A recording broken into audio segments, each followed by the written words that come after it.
Okay, thank you so much. Good morning. My name is Delia Jovel. I am a founder member of Tierra Fértil Coop, and we have received last year this grant to being able to start our composting process. I'm gonna start talking about who we are. We are a social and economic initiative led by Hispanic community members in Henderson County, North Carolina. We have started operation on 2020 during the pandemic. We have to say that any of the members, we are experienced farmers. It's just community members that decide to grow food for a social reason, but also by economic reason. And it's also a way for us to advocate for our community. We become a LLC on 2021, and we are 3 owners or 3 partners, and we have some community members who also support us during the season. We farm in 2 different sites, 1 acre that we share with another local farm in Henderson County, and also in a little small piece of land in a church named Calvary Episcopal Church, who is located in Fletcher, also North Carolina. This is some photos about us and the spot where we farm, and also a photo during a farmer's market. What we have done through this grant, the objective of this project were being able to start some training about composting.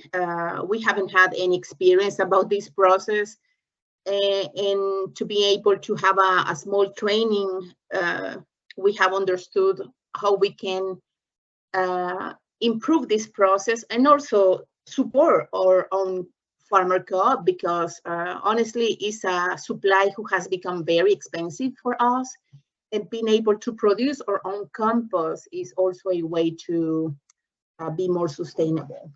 These are some photos of the people who have been receiving the training, myself as well.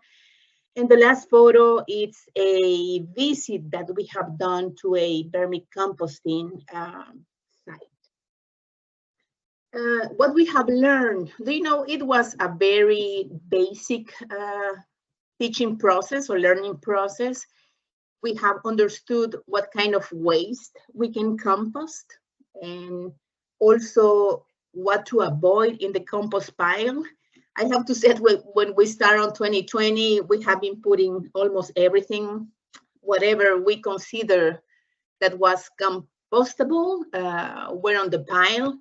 But honestly, we have many issues with some creatures, and understand what it's important to have and what not to have was a good way to do this. And I was saying that it was really important to understood what to avoid on the compost pile. We have also learned about the type of composting bins.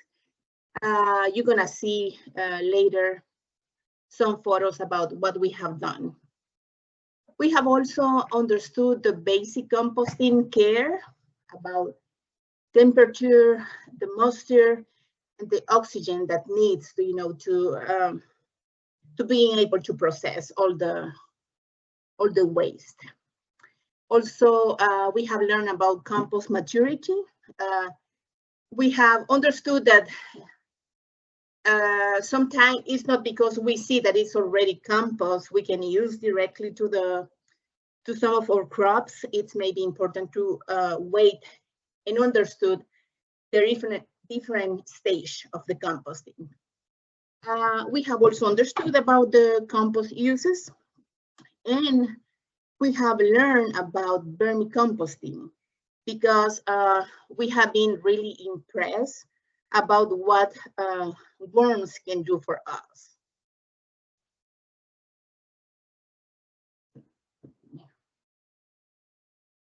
One of the first things that we have done is being able to collect the waste. And they know at the farm, we have a lot of leftovers and waste that we can reuse. And we buy some bins to be able to keep everything together. And also doing stuff at our own homes as well, because we produce also organic waste in our own homes. And we collect also some coffee grounds that normally almost everybody has in their houses. This is one of the composting places that we have built. We have used some pallets. We have a food distribution every month, and we always have some pallets that can be reused for this purpose. We have created two different piles in one of the sites, in one of each site that we have.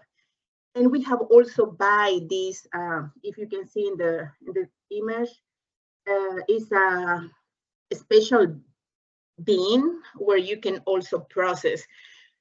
We wanted to try because we were able to understand the difference between doing something open in an open space and using a bin that has some different condition. And honestly, we have seen that the compost go faster on this kind of bins because the hot, and you move the scrap faster.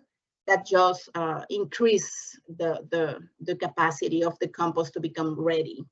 And it was for us a good way to understand how the conditions are important for the composting. We have been also able to partner with a farm who produce some mushrooms. And they gave us a ton of, the blocks where they produce the mushroom.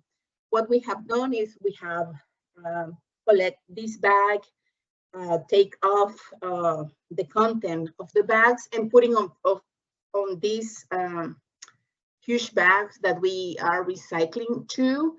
And honestly, we have seen how this kind of waste also has a very specific way to compost. It's really fast. You can see here this is the pile that we have at the church. And you can see another photo of this device that we have buy to produce also some compost. Something that was important for us to understood is also that compost require air and movement. That means we need to take care about moving the different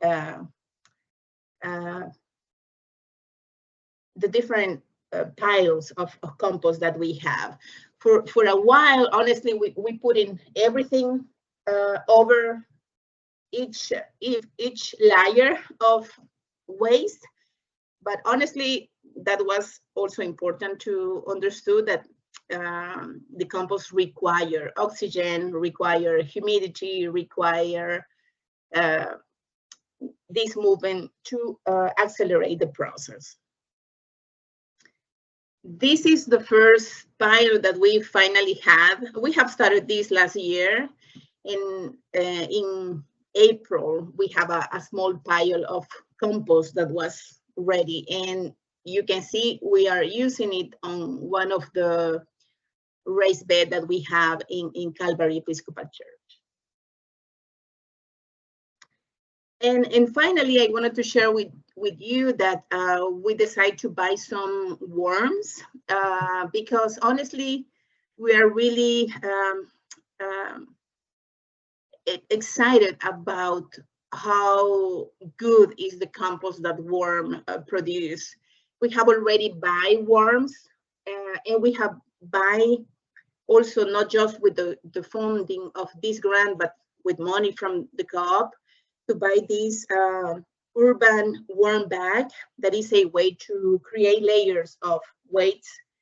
And if maybe you already know that worms has the capacity to go to the different layers of food waste, and they are leaving the vermicompost on the bottom. And this bag is a way to also create this type of composting. And honestly, it's a really good source of amazing nutrients for the food that we produce. I have to say that honestly, we have invest, because I'm gonna say that it's an investment when you buy compost from other farm or other company, because it's a good soil. However, it become very expensive. It is not affordable for a small farm as us. That's the reason why we wanted to really create the capacity. This is, we are in a very new stage. We need to learn more, and the only way to understand the best way to have good practices of composting is practice and also make mistake. And during the last 8 months, we were able to learn a lot. We continue making mistakes, but at least we are aware about how important it's create this process in a small scale. But in a moment, we hope our farm is going to be able to produce enough compost to continue working at the farm. And just to finish, I'm going to share with you the budget. We have been granted with $500, and we have spent $300 for providing the training. That means paying the person who provides this training in Spanish.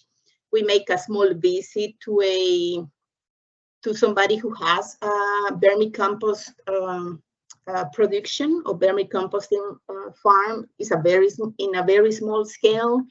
And also to provide food to the participant, we have spent $300. To buy some materials and the beans, we have spent $150. And to buy the worms that we are already, they are not yet on the bag that I showed you before, because we are trying to create better conditions from them, because we buy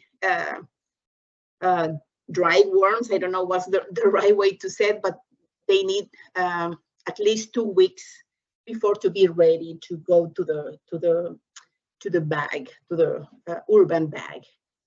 And that's it about the project. If you have any question, Catherine, I'm gonna be happy to